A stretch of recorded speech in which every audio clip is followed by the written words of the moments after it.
Hey, today we're going to discuss the latest major order and why we might fail it. I'll also cover a new bug the developers know about and check out what the bug is in game. Plus, there's tons more to discuss. If you enjoy the content, please show some love by hitting the like button. I'd really appreciate it. Let's jump right in. Starting off, we've got a brand new major order that most Helldivers are probably aware of. For those not near their computers or consoles, here's what Super Earth High Command wrote. The first scattered dregs of the cowardly Illuminate invasion force have been located. These fugitive militants have been traced to several outlining systems, including previous combat zones already ravaged by the Illuminate. The Ministry of Science is to be commended for locating these war criminals. Through analysis of Illuminate wreckage, copiously salvaged from our megacities, they have identified the enemy's cloaking mechanism used dark fluid to bend light around their smaller spacecrafts. By identifying the resulting gravitational distortions, analysis have identified Illuminate forces hiding on multiple planets. Orbital reconnaissance indicates expedited fleet reconstruction efforts, indicating these sites may have been pre-staged by the enemy in the event their invasion of Super Earth failed, as it did, catastrophically. The Helldivers are ordered to liberate all identified hideouts. Intel believes there are more Illuminate planets yet to be identified. The liberation of these sites could lead to the others. If you check the galactic war map, this new major order looks brutal. We've only got 2 days to liberate 4 planets: Mog, Haldis, Bellatrix, and Hydrobius. Before time's up, I'll be honest, Helldivers, I don't think it's doable. I hate to say it, but it's true. There's a ton to tackle, and the planet's resistance levels are rough. For instance, Mog's resistance is high at 3.00, Haldis is even worse at 3.50 or 3.50, Bellatrix is average at 2.00, and Hydrobius is the easiest at 1.00. In my opinion, we should have started with Hydrobius since it's the least resistant. Liberated it first, then worked our way up to the tougher planets. You might be wondering why bother if we're likely to fail anyways. Well, the thing is, we could have liberated more planets by starting easy, but hitting the stronger planets first isn't a bad call either.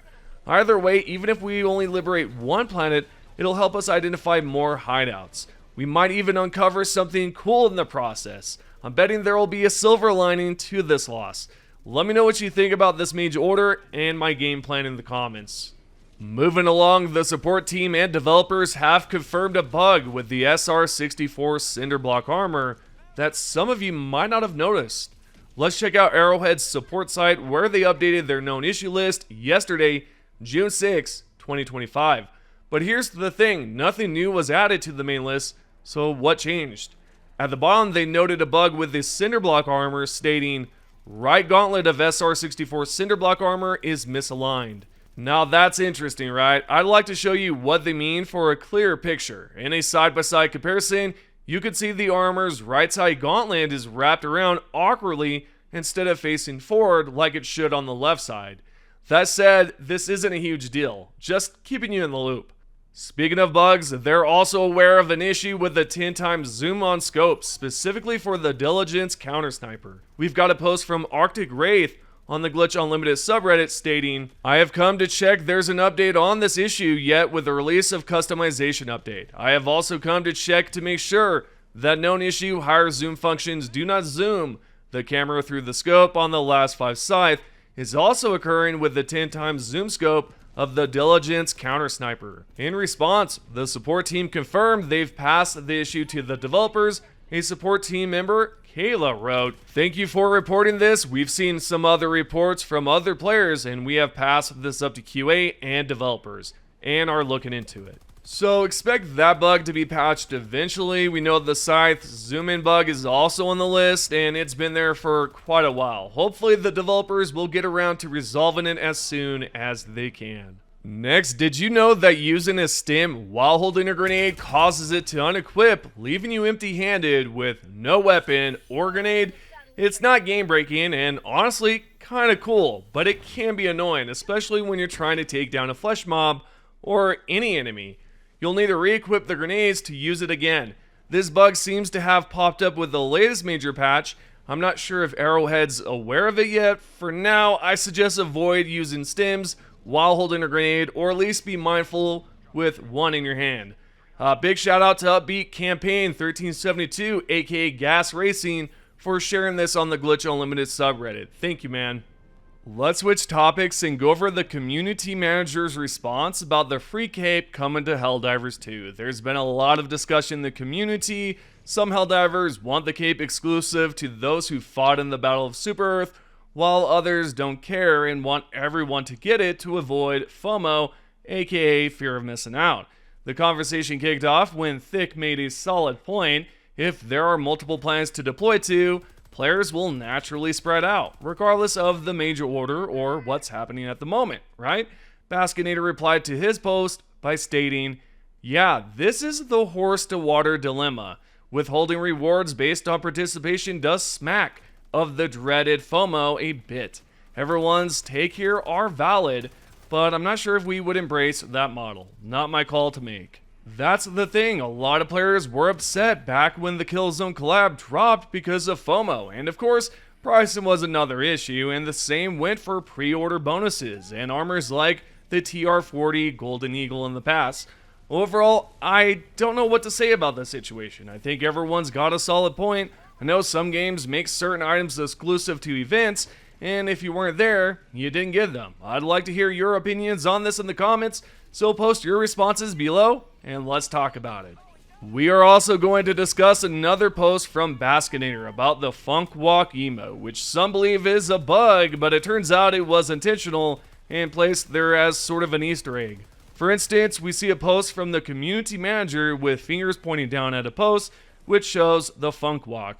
Below that, someone asked if it's a bug, and in response to that question, Baskinator stated that it's not a bug. So there you go. If you thought it was a bug, it's not. It's 100% intentional, and the developers placed it in the game as sort of an Easter egg, right? Because it doesn't happen every single time you activate the emote. It happens every once in a while. Overall, that's pretty cool. I didn't know about it until I saw this post, and hopefully this helps you out as well, and you can just tell everyone else, hey, this is not a bug. It's intentional. So very cool. Let's go ahead and talk about the new Super Samples Point of Interest secret that was found in the colonies.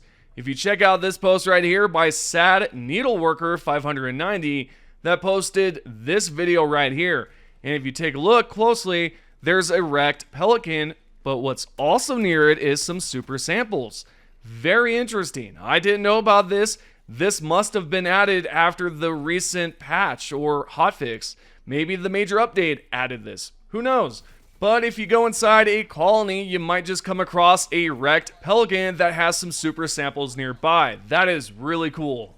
On a different note, there's been some discussions within the community about playing squids. As you can tell, this player right here named LC said basically, spawn rates are too frequent, aka they're broken.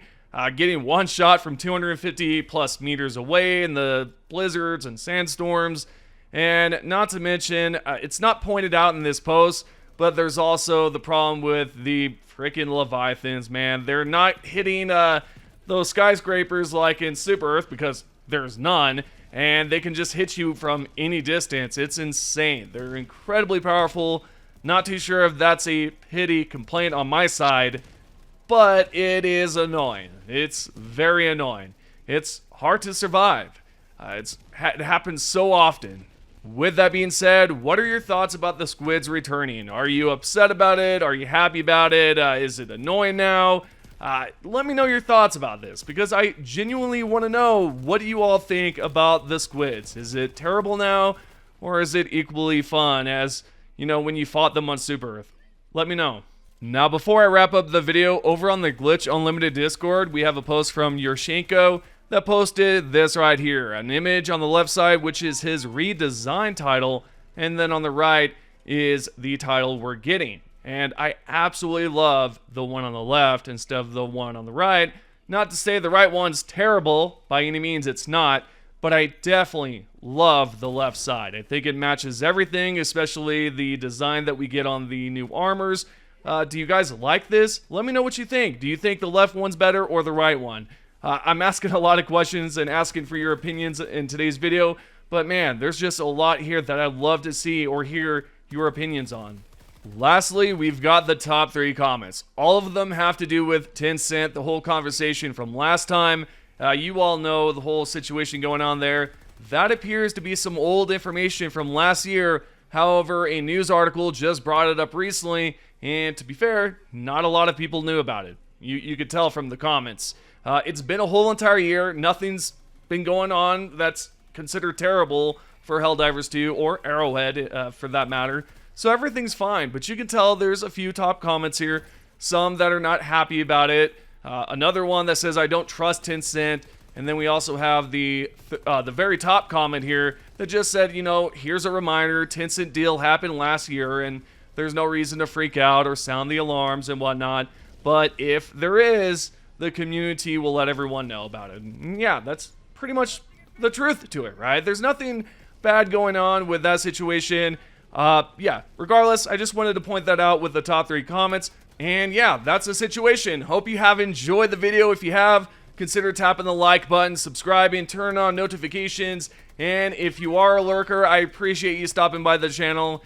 Even if you're not subscribed, I just appreciate you stopping by, commenting, checking out the channel, and doing all that you do. I appreciate everyone that's currently subscribed, and the members, thank you so much, and I'll see y'all in the next video.